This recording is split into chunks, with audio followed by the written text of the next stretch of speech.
Hello student, welcome to lecture number 4.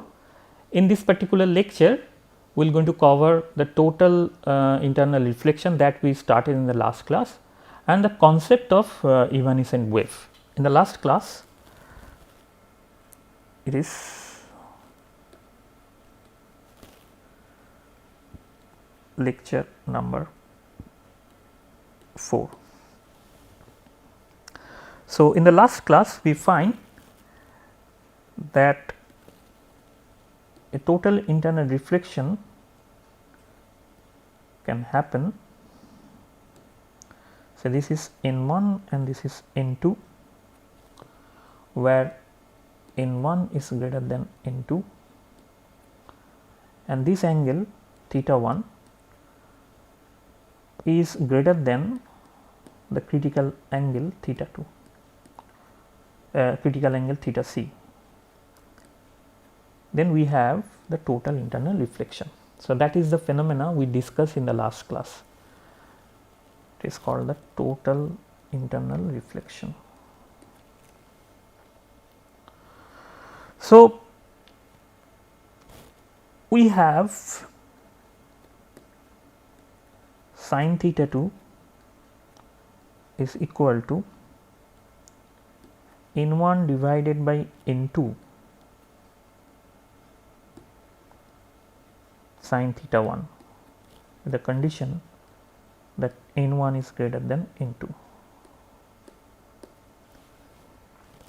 When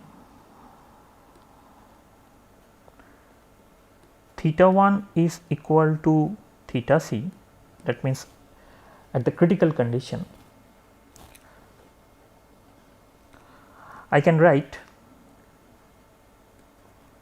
sin theta 2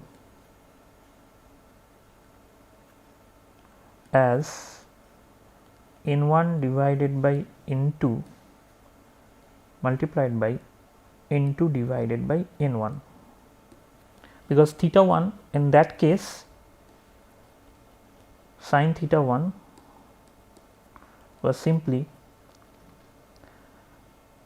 N2 divided by N1, because theta 2 was pi by 2. So, I can write in this way. So, it is eventually 1. Now, what happened when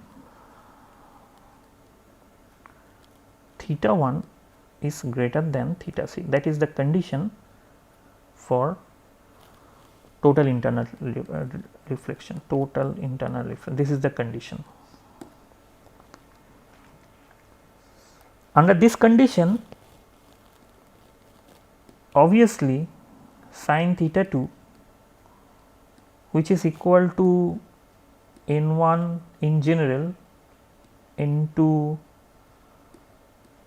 sin theta 1 will be greater than 1, because now sin theta 1 will have more value, whatever the value it has in the previous case. So, this value should be greater than 1.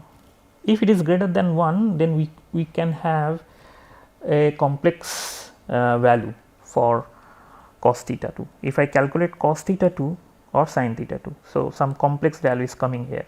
So, cos theta 2 will be 1 minus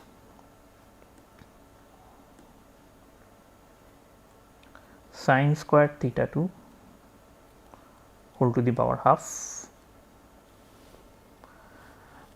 which is, I can write it as I N1 square divided by N2 square, because sin theta 2 is greater than 1. So, I just replace this thing as I sin square theta 2 minus 1 whole to the power half, and now I put the value of sin square theta 2 whatever I have here. So, it is simply sin square theta 1 minus 1 whole to the power half. I rearrange few things like n1 divided by n2. I take this n1 into common, then I can have here sine square theta 1 minus n2 square divided by n1 square whole to the power half. Now I can write these again like I n1 divided by n2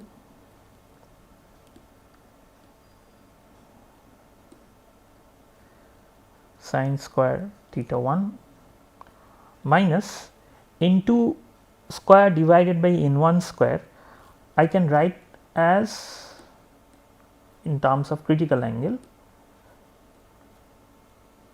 the power half, because at critical angle sin theta c is equal to n2 by n1 that we already calculated. So at critical angle when theta, so sin theta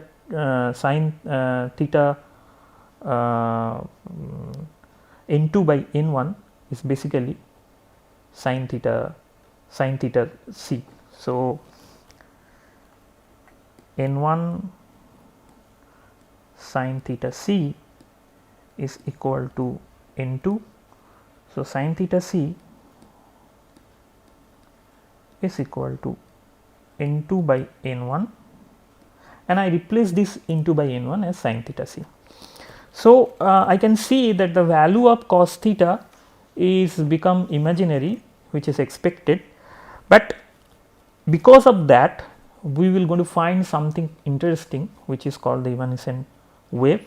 So that we need to understand what is the meaning of that. So some wave that is passing through the medium, I mean that is leaking through the medium, is decaying down. So that we need to understand. So let us draw this way. So this is the interface we have. We have n2 n1, two medium with refractive index n2 and n1, where my n1 is greater than n2, and if I have a wave like this, and one portion is reflected and another portion is transmitted, that is generally that is the case we have. One is transmitted, one is reflected, and this is incident. If this has a vector, propagation vector k1, I can write this as a propagation vector k2 and the reflected wave as a propagation vector k3. So, three propagation vectors associated with these three waves, where these vectors are the propagation vector.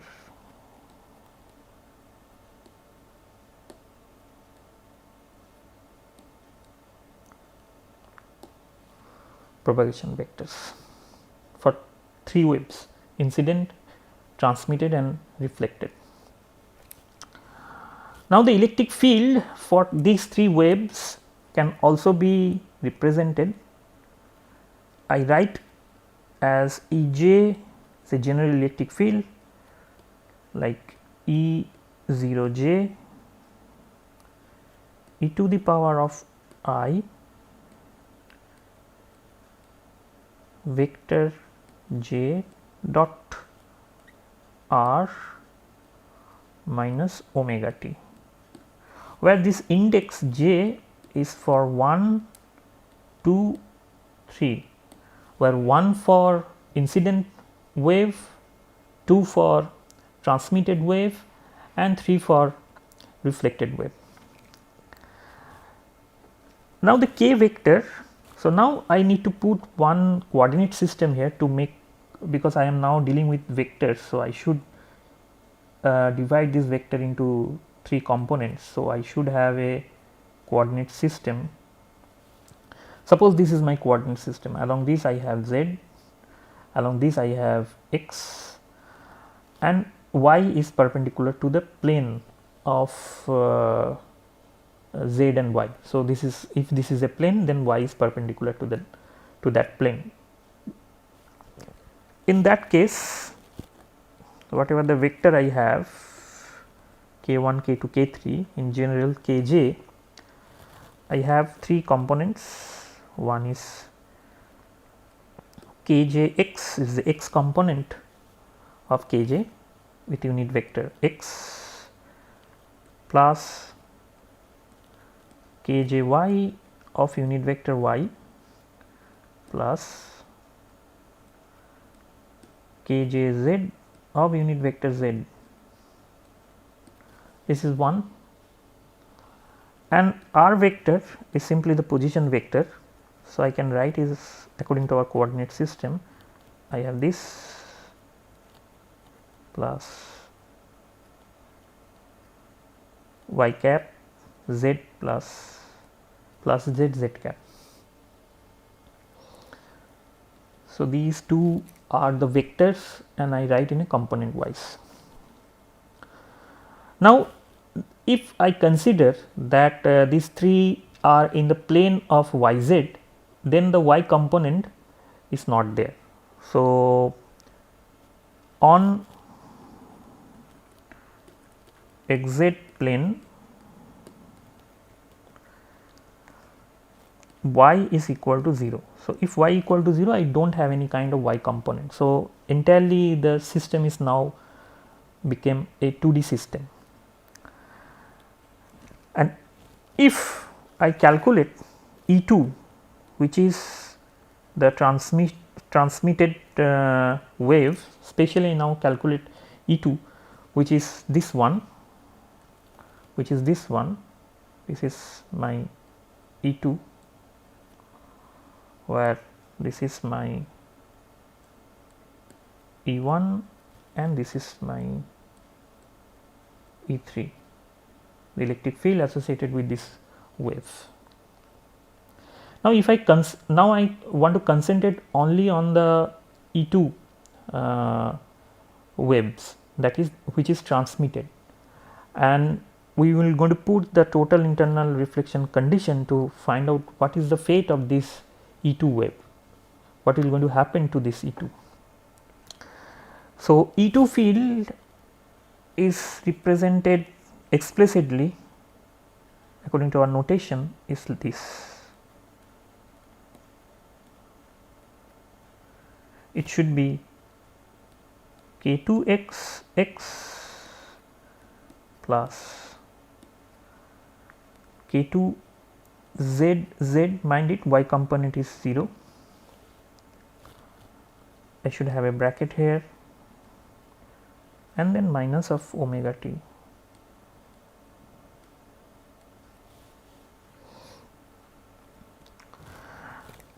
Now what is k? What is my kx and kz component? So this is my x and this is my z, and if I decompose my k vector, then simply, and this is the angle, by the way, this is the angle. So whatever the angle I have, let me now put my angle, then only I can able to. So suppose this is my theta 1 and this angle is theta 2. So the k is making an angle theta 1 and theta 2 with this axis, which is y, which is x. So that means k2's x should be simply k2 cos theta 2, because this wave is moving in this way. This is my k2 vector and it is having an angle theta 2 here. So if I decompose this component to kx and kz, so k2x component will be simply the magnitude of k2 multiplied by cos theta. In a similar way, simply k2 sine theta 2.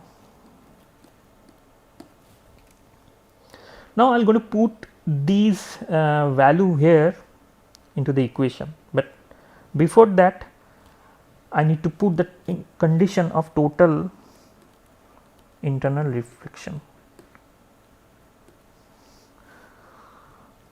Under total internal reflection, what happened, we just see in the last class that cos theta 2 should be equal to n1 divided by n2. It is not in the last class, I think it is just today's class. No, this in the yeah, this is in today's class, this one. So I am going to use this equation,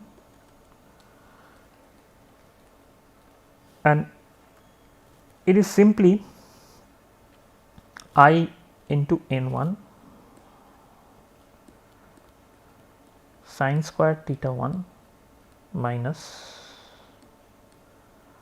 sine square theta c whole to the power of half. And this it should be a first bracket like this, with the condition, mind it, theta 1 is greater than theta c.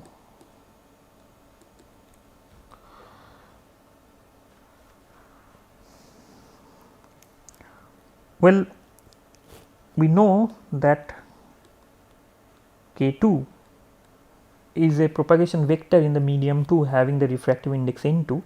So I can write it as free medium wave vector k0 multiplied by the refractive index n2.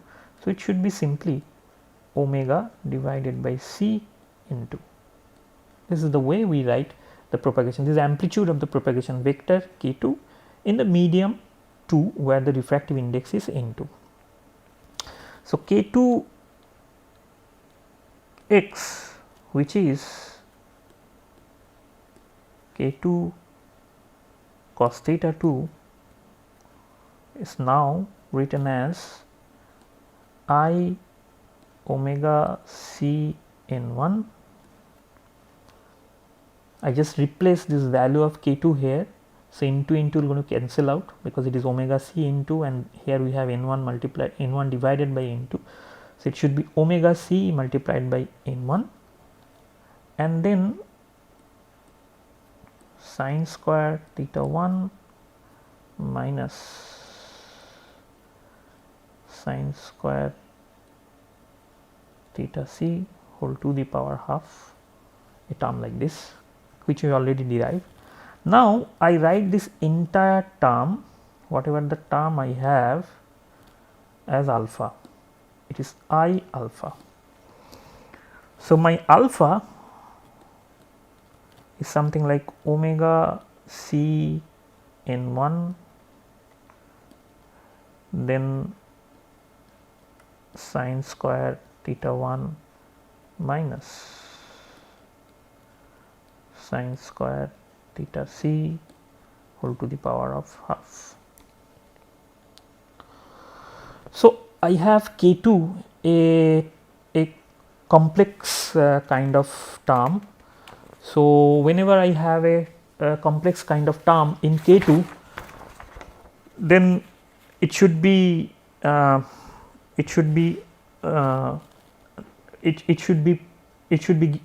given some sort of loss. So that I will going to check. So I have now k2z. I need to calculate k2z as well. It is k2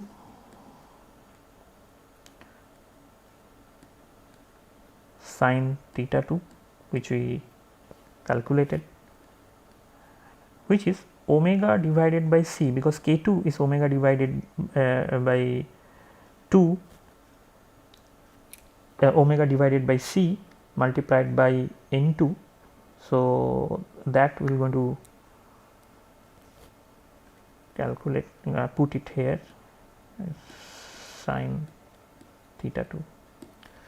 Now we have from the Snell's law n1 sine theta 1, everything actually we try to put in terms of theta 1 is equal to n2 sine theta 2. From Snell's law we have this, and it is also valid even under total internal reflection. So omega c n2 sine theta 2 I replace as n1 sine theta 1. So everything is now in sine theta 1. Now we are going to put this value to E2, and when we put this value to E2, my E2 is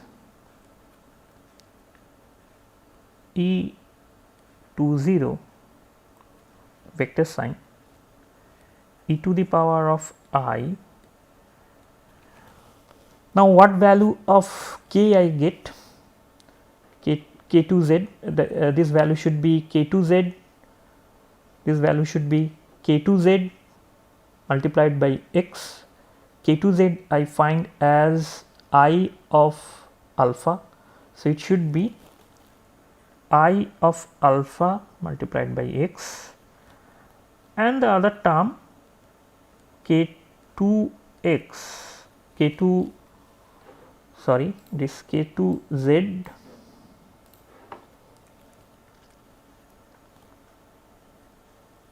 multiplied by z, and K2z also I find out, and it is purely a real term.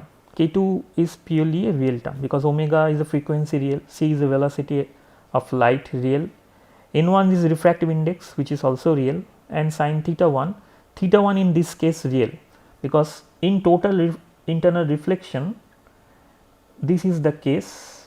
This angle, there is no problem with this angle, this is theta 1, so theta 1 is real here as well. So I have this quantity, and then I have minus of omega t, this one. So finally I have E20 vector e to the power of I K2z z minus omega t into, this is a very important term, e to the power of minus of alpha x. So this term gives us some sort of loss, and loss over x direction. So if I now try to understand that this is the interface, and in this interface I am having a total internal reflection like this. If I have a total internal reflection like this, then some wave is in this direction, which is called the transmitted, transmitted wave, which is leaking out. But if I go to y axis, x direction,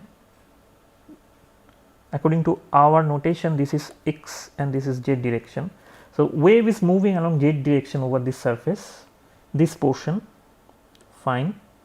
But if I go gradually along y direction, along x direction, then we find there is a exponential decay of this stuff. So the energy of this wave is exponentially decay. So this is called the evanescent wave. This is called the evanescent wave. Evanescent yes. CENT,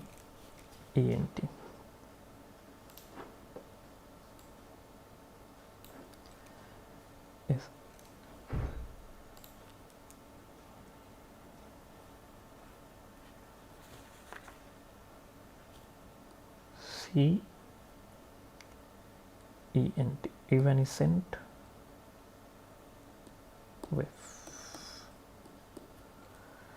and evanescent wave is some wave which is generated. So, and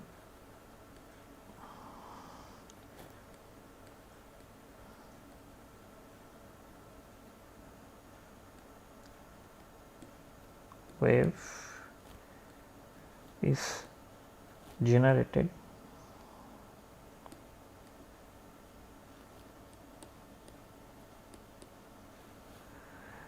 in the rarer medium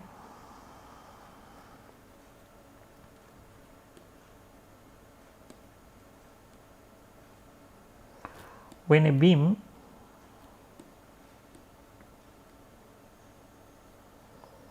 undergoes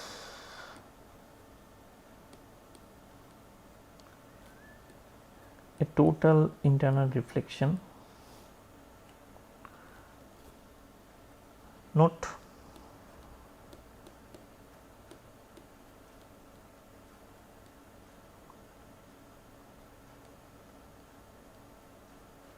the evanescent wave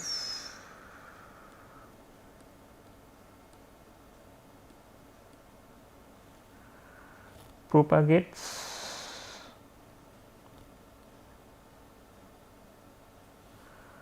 along z direction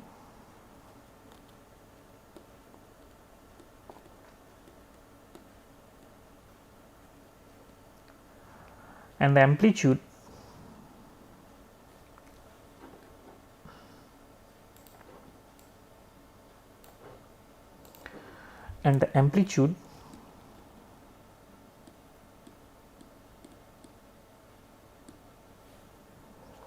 decays along x direction.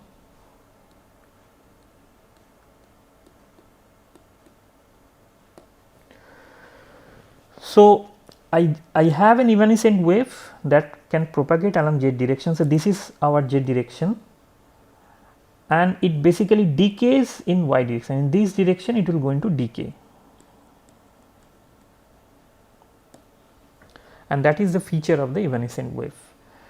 In many cases we will going to encounter an evanescent wave.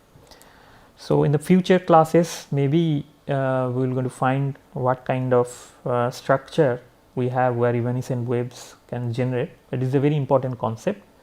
So, with this note we will like to conclude. In the next class we will start a very basic understanding of the fiber optics, and we see how the light can propagate inside an optical fiber. So, with that I like to conclude today's class. Thank you for your attention.